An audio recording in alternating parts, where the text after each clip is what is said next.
already know what time it is. But just in case you didn't, last time I checked, it's half past update Monday. What's going on with ya, big dog? And it is update Monday. It has been 1 year and 2 weeks of kicking rheumatoid arthritis' ass. I feel surreal, man. I genuinely feel amazing. And it actually did not come without its scares. I actually did set myself up for an appointment with my rheumatologist, and right before then, I started seeing a bunch of rashes on my skin. I'm like, oh no, I'm dying! My guy, I genuinely thought I was a goner. I didn't know what it was. Was it skin cancer? Google said it was skin cancer. I have to tell you, I was nervous as fuck going into that doctor. A part of me really just didn't want to go. I didn't want to know the results, but I knew that without finding out the results, I couldn't find out how to attack and fix this next problem. My boy, I walk into the doctor's office, she's like, oh yeah, that's normal. That happened when the weather changes sometimes. It happens to most, not black people. My guys, I actually experienced sunburn. I didn't even know what sunburn was. Don't get sunburned! My brothers, seriously, just because you're black doesn't mean that you can't get sunburn. Please use sunscreen. I actually have to use it now because of the medication that I'm taking, but that scare, that's all I needed for this particular year. Just like how I don't want you guys to be scared of Cyberstorm Access that's coming up. There's actually some crazy archetypes in there that you should be looking out for. I think that they'll make an impact on the next meta. And in this video, I'm going to be talking about those particular strategies and what they do. And as a special thank you for helping me pay my editors, I will be including deck list on my Patreon. Thank you guys so much. You can also catch me on stream at 11 a.m. Pacific Standard Time today. I just might be playing these decks. I just might be playing Master Duel. I just might be playing against your favorite content creator. Without further ado, let's jump on in. The first strategy I think is genuinely cool, and if you have some others, go ahead and let me know down below in the comment section, but I think Bestial Synchro or Dragon Link with extra steps is really good. I mean, it's already been synchro summoning, it's just more synchro summoning now. Because of the new synchro monster, Bestial Despater, you are now actually allowed to not only synchro summon into 10, it can also special summon banished monsters back to your side of the field, giving you more access to some of those cards that you've gotten rid of. Bro, this card is crazy!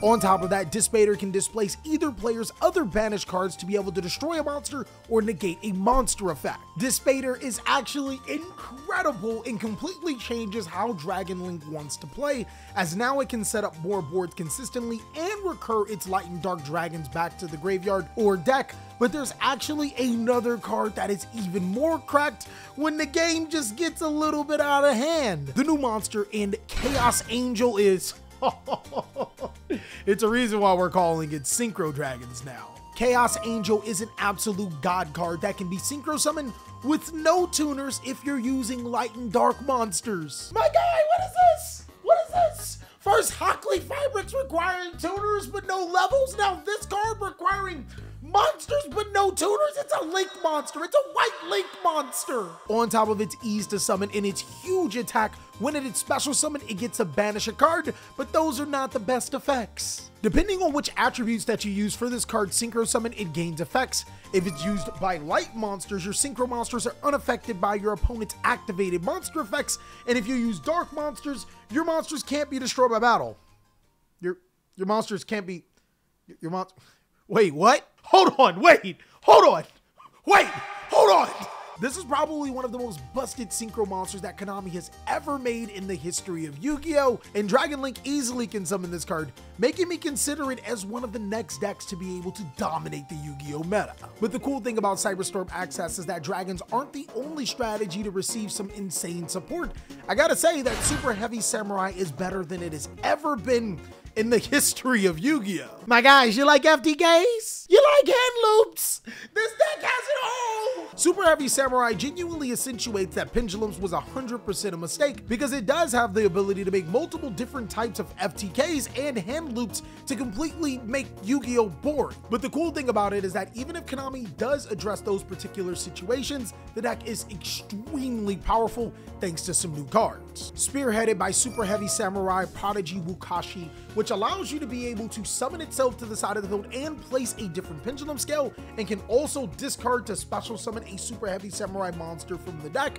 This actually is an infinite combo deck using monsters like Super Heavy Samurai Soul Piercer to continuously gain monsters to your hand, and then pendulum summon and synchro summon to some crazy cards. And I would easily have to say that Wukashi is their best card, because with just that and another card, you can end on an incredible board of Baron de Fleur, Sirion King Regulus, and Borrowload Savage Dragon, meaning that you have 3 to 4 other cards to do what you want. My guy, this deck's cracked. This deck's cracked! While ninjas and sword souls have been taking tops, leaving us in the dust, it is now time for us, the Super Heavy Samurai, to take way.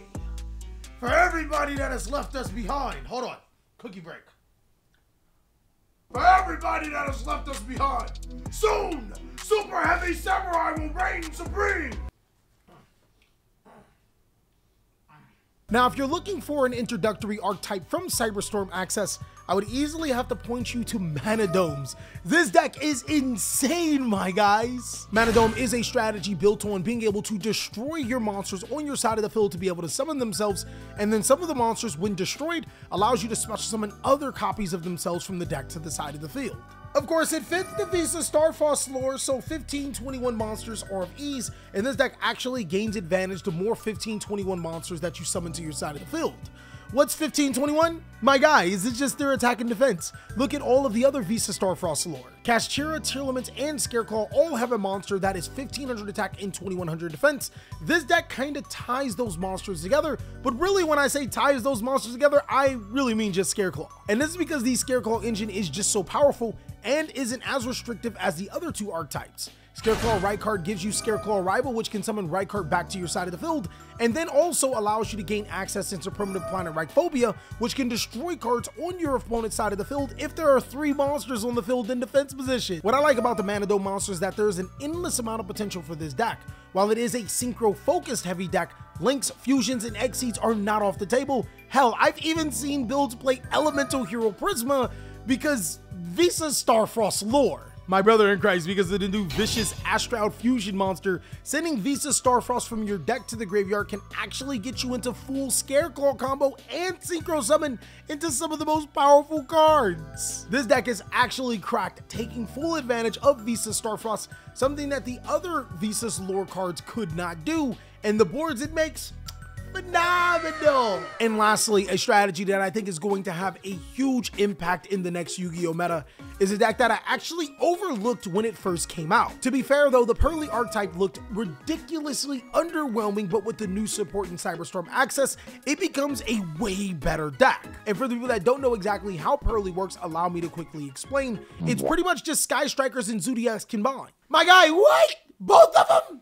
Both of them? Nah, it can't be that ridiculous. Just 2 of the best decks of all time in the respective formats. Purely can summon some really powerful Exceed monsters depending on which Purely memory card you're using to be able to Exceed summon. Purely Pump gets extra chunky and can attach materials. Purely Beauty allows you to be able to negate a monster effect, and Purely Happiness allows you to be able to search more Purely cards. It kind of reminds me of Pokemon when you use your Water Stone to evolve your Eevee into a Vaporeon, because that's what you did, right? Please don't tell me you made Flareon or Jolteon. You big goof, you didn't make Flareon or Jolteon. Yeah, I know, my boomer is showing. There's way more evolutions, but we're only going to talk about the original. The 2 new cards that Pearly received is Pearly Lily, which allows you to be able to Exceed summon using memory cards from your graveyard, but also can search other non-quick play Pearly spell cards from your deck to your hand. This is really good. Now, essentially, you have 6 Zodiacs. There's also Pearly Sleepy Memory, which acts similar to all of the other quick play Pearly spell cards, except this time around, when it's attached to one of your Pearly monsters, you get to draw 1 card, and it's not once per turn. So you telling me if I stack 3 of these under a Pearly monster, I can draw 3 cards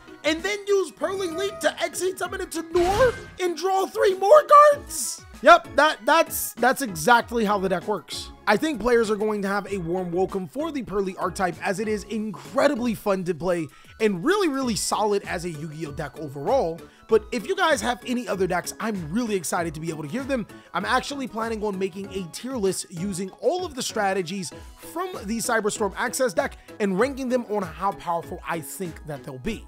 Of course, big dog, if you want to see a video like that, you already know what to do with that subscribe button and that notification bell. But if you want to see just more amazing TheCaliEffect content, you should already know what to do too. Go ahead and check out these videos, and I'll catch you on the next one.